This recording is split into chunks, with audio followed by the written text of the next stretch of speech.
Halo semuanya, Shalom. Kenalin, aku Kalista Nathaniel.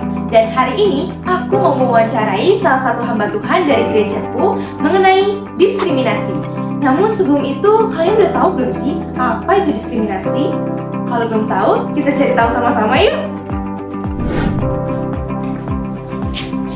Jadi, menurut Wikipedia, diskriminasi adalah suatu perbuatan yang memperlakukan seseorang atau sekelompok orang secara berbeda dan tidak adil. Diskriminasi ini biasanya dilakukan dengan menyudutkan seseorang atau suatu golongan dan pada akhirnya dapat menimbulkan kerugian atau bahkan sampai menimbulkan perpecahan pada golongan tersebut. Diskriminasi biasanya terjadi di lingkungan sekitar tempat kita tinggal atau bahkan di sekolah dan bahkan di gereja. Nah, kalian pada penasaran gak sih kok bisa di gereja sampai terjadi diskriminasi? Kalau gitu, langsung kita tanya-tanya saja dengan pendeta GP Krismangga, yaitu pendeta Gary Zendrato.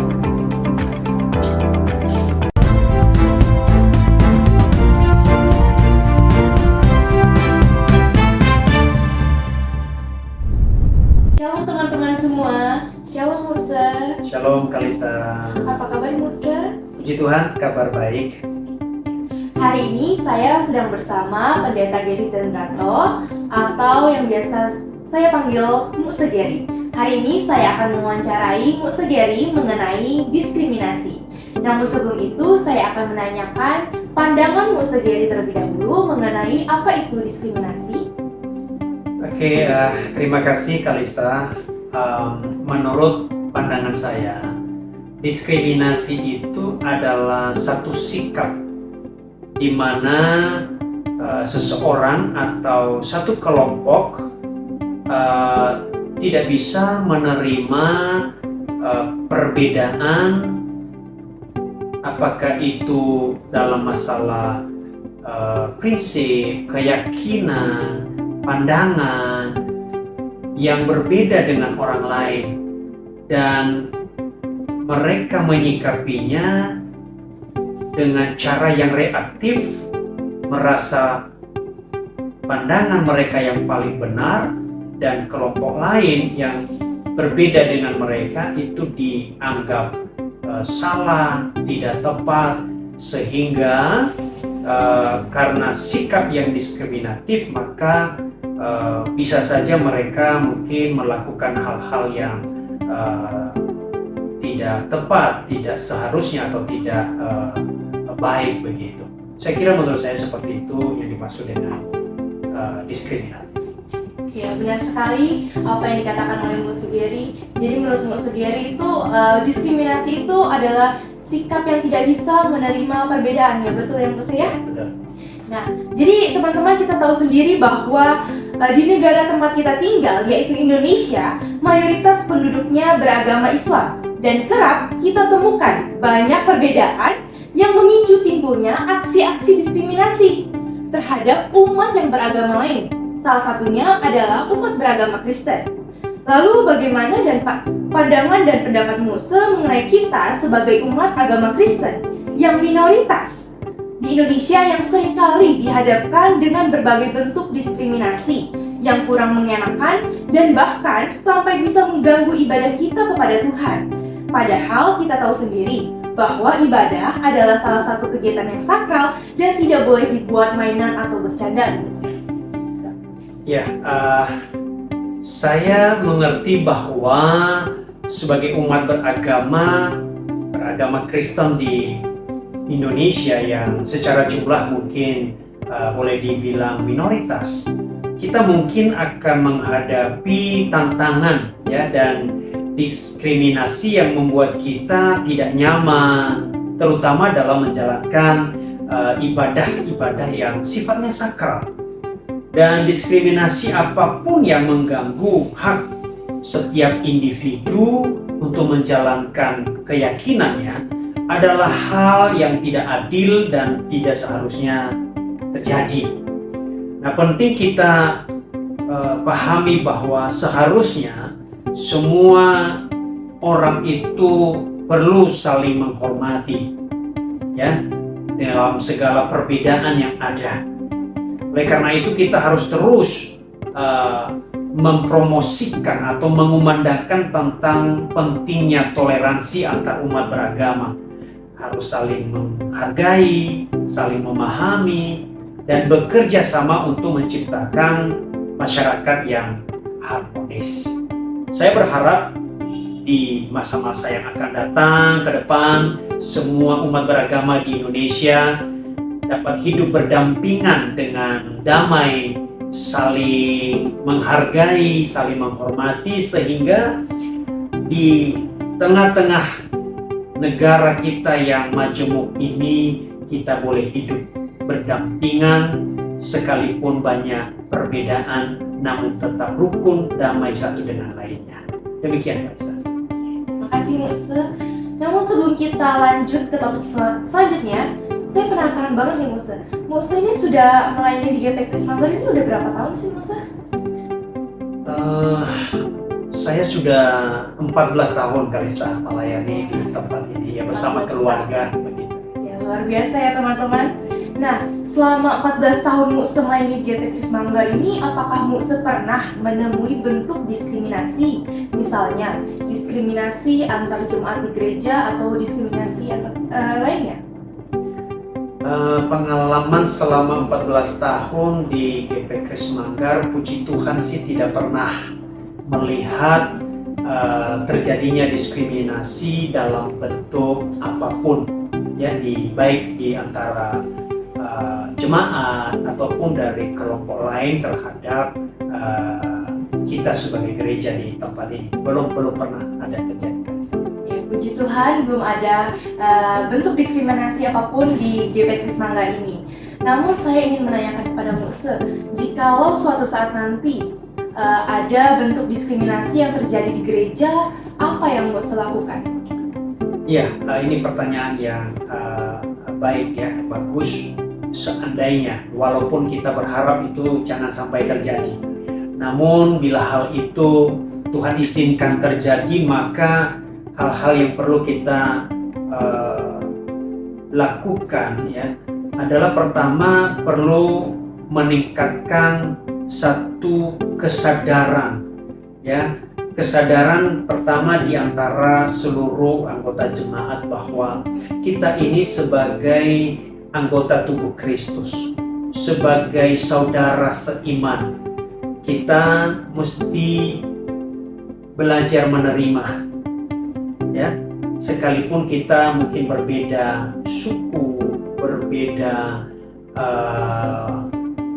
hobi, karunia, macam-macam perbedaan di antara kita, namun kita mesti ingat kita ini saudara seiman di dalam Tuhan. Itu mungkin yang pertama. Yang kedua, kita perlu membangun dan mendorong terjadinya komunikasi di antara jemaat harus cair, ataupun komunikasi juga dengan kelompok-kelompok atau pihak-pihak di luar sana, sehingga kita tidak menjadi eksklusif sekali begitu ya, tapi kita terbuka dengan masyarakat, dengan orang-orang di sekitar kita. Selain itu perlu juga kita melibatkan ya pemimpin-pemimpin gereja seandainya hal-hal diskriminatif itu ada misalnya di dalam gereja di antara anggota jemaat. Kita perlu libatkan pemimpin-pemimpin gereja lainnya untuk mengatasi hal ini secara bersama-sama, ataupun juga bisa kita melakukan dengan melibatkan sumber daya lain yang ada di gereja, misalnya kelompok-kelompok kecil, sehingga setiap jemaat itu bisa masuk ke kelompok-kelompok itu. Kalau kita di gereja kan ada namanya persekutuan pemuda remaja, persekutuan untuk kaum perempuan, ya anak-anak. Itu menjadi wadah bagi semua anggota jemaat untuk bisa masuk ke situ, sehingga bisa mencair di sana, bisa membaur satu dengan lainnya sesuai dengan jenjang usianya. Saya kira itu mungkin hal-hal yang bisa kita lakukan. Terima kasih. Terima kasih Muse. Kembali kita membahas tentang berbagai berita mengenai aksi diskriminasi yang tersebar di Indonesia. Mungkin kita semua sudah pernah mendengar bahwa banyak tersebar berbagai berita tentang diskriminasi yang dilakukan oleh masyarakat-masyarakat yang mayoritas. Misalnya berita yang saya kutip dari BBC News dituliskan bahwa ada berita mengenai pembubaran dan pengintimidasian ibadat umat Kristen di Padang. Tak hanya itu, terdapat juga berita yang ditulis dari sumber Indozone, yaitu adanya larangan ibadah di rumah warga Kristen di Mojokerto, di mana ketika umat Kristen sedang beribadah di rumah jemaat, seringkali banyak masyarakat non-Kristen yang tidak suka atau tidak menerima diadakannya kegiatan tersebut. Bahkan yang lebih parahnya, mereka tidak segan-segan untuk menghancurkan rumah-rumah umat yang sedang melakukan peribadatan serta mengacaukan ibadah yang sedang dilakukan. Nah, sebagai pelayan Tuhan sendiri, apakah Mukse sendiri pernah mendapatkan perlakuan diskriminasi baik dari dalam gereja maupun luar gereja? Misalnya ketika Mukse sedang melayani atau sedang berkhotbah, lalu datang orang-orang yang tidak setuju diadakannya kebaktian tersebut. Ya, ini satu pertanyaan yang relevan, yang memang terkadang ya bisa saja terjadi. Dan puji Tuhan di tempat kita di sini Kalista selama 14 tahun ya Mukse melayani di sini, tidak pernah hal itu terjadi. Ya, kalau tadi ada berita yang kamu baca di berita, ya puji Tuhan di tempat kita di sini di Pulau Belitung, di Belitung Timur, Kota Manggar ini hal itu tidak pernah terjadi. Termasuk ketika misalnya sedang ibadah, Mukse sedang menyampaikan firman Tuhan, tiba-tiba ada kelompok yang menghentikan, ya puji Tuhan itu tidak pernah terjadi. Dan tentu harapan kita pun ke depan hal itu tidak sampai terjadi di kota kita ini, bahkan di seluruh, harapan kita sebenarnya di seluruh Nusantara, di negeri kita Indonesia ini jangan sampai hal itu terjadi. Menurut saya begitu. Kalau seandainya suatu saat nanti akan terjadi diskriminasi tersebut, apa yang Mukse lakukan? Karena sebagaimana tertulis dalam Matius pasal 5 ayat 43 sampai 44 yang berbunyi, "Kamu telah mendengar firman, kasihilah sesamamu manusia dan bencilah musuhmu. Tetapi aku berkata kepadamu, kasihilah musuhmu dan berdoalah bagi mereka yang menganiaya kamu." Ya, seandainya hal itu terjadi dan Tuhan izinkan terjadi Kalista, maka mungkin yang pertama adalah kita mesti menjaga sikap. Mesti kita miliki sikap yang bijak ketika peristiwa itu terjadi. Dan bijak di sini artinya menahan emosi kita, menahan diri kita untuk kemudian tidak melakukan tindakan-tindakan yang reaktif. Selain sikap yang harus dijaga, termasuk juga kita menjaga lisan kita, komunikasi kita. Karena ketika kita tidak hati-hati di dalam menyampaikan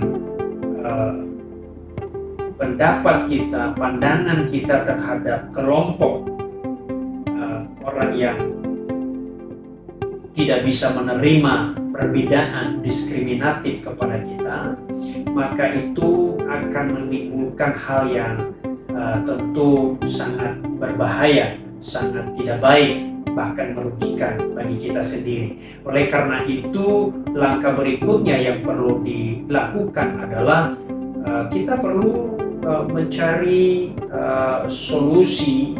Bagi saya, bila sikap sudah kita jaga, komunikasi sudah kita lakukan, tapi juga pihak tertentu itu tetap bersikeras, tetap tidak mau menerima, maka hal terakhir yang menurut saya dilakukan adalah kita melapor ya kepada pihak-pihak terkait, ya mulai dari mungkin pihak pemerintah, RT, RW, ataupun kepada pihak berwajib, misalnya kepada pihak kepolisian, bahwa ini ada yang ya boleh dikata mungkin mengganggu dalam kita melaksanakan ibadah kita begitu, sehingga mereka bisa memediasi dan ini tidak kemudian berkelanjutan menimbulkan keresahan ini.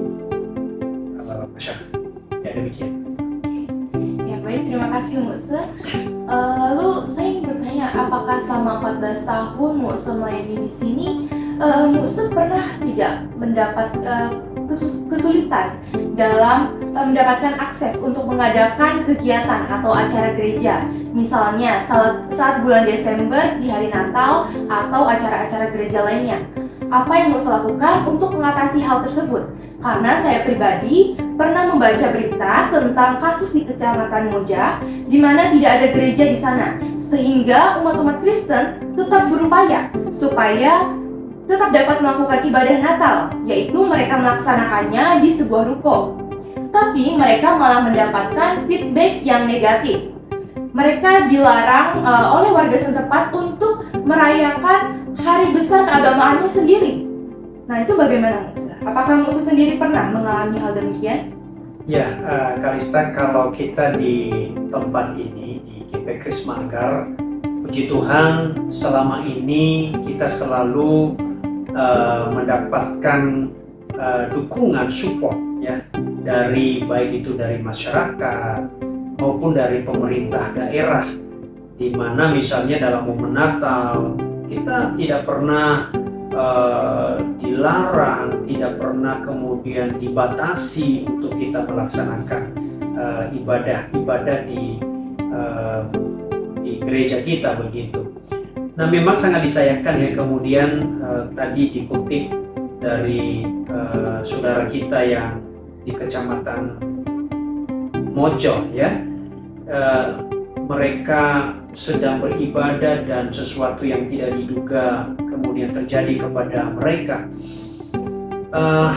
Ini memang sangat memprihatinkan begitu ya, di saat seharusnya orang Kristen bersukacita, bersyukur, merayakan hari kelahiran Sang Juru Selamat, namun hal itu terjadi. Nah, kalau menurut saya sendiri, Kalista, kita memang ke depan di negeri kita tercinta Indonesia ini harus terus dikumandangkan sikap saling menghargai, toleransi, dan kita pun juga sebagai umat yang melaksanakan ibadah tetap menjaga hubungan dengan masyarakat sekitar sehingga mereka pun ikut mendukung ya kegiatan-kegiatan yang dilakukan oleh kita sebagai orang Kristen. Menurut saya seperti itu. Baik, terima kasih. Ya, puji Tuhan di GP Kris Manggar masih tidak kesulitan untuk mendapatkan akses dalam melaksanakan ibadah-ibadah perayaan hari besar keagamaannya. Tapi menurut Muse sebagai hamba Tuhan, apakah Muse ada cara untuk mengatasi diskriminasi yang ada di lingkungan gereja? Kalau seandainya terjadi diskriminasi di lingkungan gereja, mungkin hal-hal yang bisa kita lakukan tadi ya, mungkin kurang lebih seperti yang awal tadi ya. Bila itu dari kelompok luar, tentu kita ya menghadapinya dengan cara-cara, kita ini negara hukum, tentunya ya kita lapor kepada pihak yang berwajib begitu ya. Tapi kalau itu terjadi di antara umat ya, ada diskriminasi, maka perlu ditingkatkan pentingnya sikap saling menghargai, pemahaman, kesadaran kita ini sesama saudara seiman ya. Justru kita itu harus saling mengasihi, saling mengampuni, saling menerima, dan itu teladan yang diajarkan oleh Tuhan Yesus kepada kita begitu. Nah, kembali kalau itu dari kelompok luar ya, yang melakukan sikap diskriminasi kepada kita, maka saya kira sikap kita, langkah kita yang perlu kita lakukan pertama tadi melapor kepada pihak yang berwenang, kepada pihak yang berwajib. Ya, kita kegiatan-kegiatan yang kita lakukan itu bukan ilegal tapi legal ya semuanya. Kemudian yang kedua, tetap membangun komunikasi dengan masyarakat luar ya. Jangan sampai kita juga menutup diri sehingga kita tidak terbuka dengan orang yang berbeda dengan kita. Kita harus membangun komunikasi terbuka dengan pihak luar sehingga mereka tahu, mereka kenal siapa kita. Saya kira itu. Lalu apakah cara-cara yang disebutkan Muse ini menurut Muse apakah cukup efektif untuk mengatasi diskriminatif ini? Ya puji Tuhan ya, karena Musa selama kurang lebih 14 tahun di sini dan itu yang Musa lakukan ya. Musa lakukan, jadi khususnya dalam relasi dengan masyarakat luar ya, bagaimana kita hadir di tengah masyarakat begitu ya. Kita ini kan ada di tengah masyarakat yang di sekitar kita banyak saudara kita Buddha, Konghucu, saudara Muslim. Nah, Musa sendiri ya, contoh misalnya ada kedukaan, ya Musa hadir di sana, komunikasi dengan orang-orang yang berbeda dengan kita. Di sekolah anak-anak misalnya, Musa juga terlibat kok, dan di situ banyak saudara-saudara kita yang Muslim ya, dan kita enak sekali bisa membaur ya, bisa berkomunikasi dengan baik dengan mereka. Bahkan saya ini bersyukur juga ya terlibat dalam kegiatan-kegiatan yang ada di sekolah, dan di mana di sekolah anak-anak itu kebanyakan saudara-saudara kita Muslim dan mereka sangat welcome dengan kita. Dan saya kira ya itu karena kita juga punya sikap yang terbuka, yang mau berkomunikasi dengan mereka, dan mereka tahu saya sebagai seorang pendeta. Bahkan saat ini saya dipercaya juga diberi kesempatan sebagai ketua komite di SMP Negeri 1 Manggar begitu ya. Saya kira itu satu bentuk bahwa di kota kita ini tidak ada yang namanya diskriminasi itu. Ya begitu kan? Ya betul sekali yang dikatakan Muse, bahwa kita itu tidak boleh memiliki sikap yang diskriminatif dan kita harus tetap saling menghargai dan kita meningkatkan toleransi kita. Mari kita renungkan diri kita masing-masing. Kita harus sadar bahwa kita merupakan manusia yang tak luput dari dosa dan kesalahan. Maka dari itu, saya kira sangat tidak pantas jika kita saling menghakimi sesama kita, karena pada kebenarannya kita adalah manusia yang kotor dan tidak suci di hadapan Allah, sehingga kita tidak layak dan patut untuk mendiskriminasi sesama kita, karena kita juga sebenarnya adalah satu di dalam Kristus, seperti yang dikatakan Galatia pasal 3 ayat 28. Dalam hal ini tidak ada orang Yahudi atau orang Yunani, tidak ada hamba atau orang merdeka, tidak ada laki-laki dan atau perempuan, karena kamu semua adalah satu di dalam Kristus Yesus. Amin. Baik, terima kasih Muse sudah meluangkan waktunya untuk saya wawancarai. Semoga dengan adanya wawancara ini pikiran masyarakat bisa lebih terbuka lagi untuk menghargai dan menghormati satu sama lain. Terima kasih semuanya. Sampai jumpa di lain kesempatan. Shalom. Shalom.